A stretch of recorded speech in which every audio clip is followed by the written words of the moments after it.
15 years ago today, Hurricane Ivan took aim at our area. It made landfall as a major Category 3 hurricane with winds of 120 miles per hour.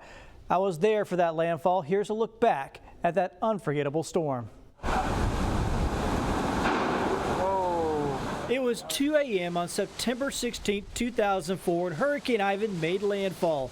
It's a night many people on the Gulf Coast will never forget, although some may want to. In those early hours, Ivan roared into Gulf shores and spread destruction through much of our area. The water's in the cars. And this is what storm surge is. I'm in downtown Pensacola on Palafox Street at 3:10 on Thursday morning. In the commotion of that night, it was impossible to picture the extent of what was happening. For many, those dark hours were life-changing. Sheriff's Department 911. My mother cannot breathe. Okay, where is she at? She's in my kitchen.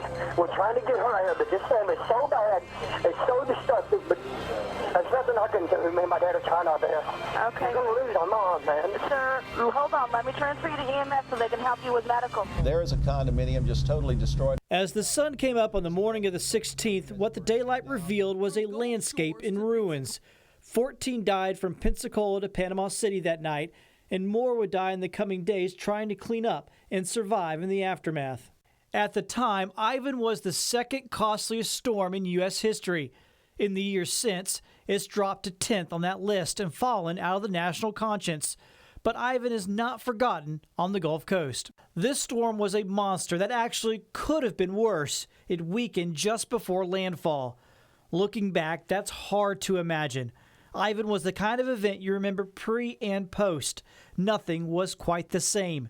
That's the mark of a major hurricane, an event that lives on with everyone who experienced it.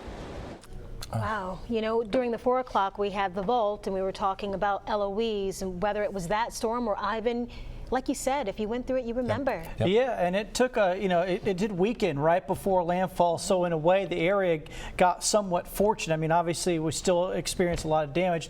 Actually could have been worse if it had stayed Category 4 strength like it was. What was that like, seeing all that water rushing down Palafox, one of the major thoroughfares in Pensacola?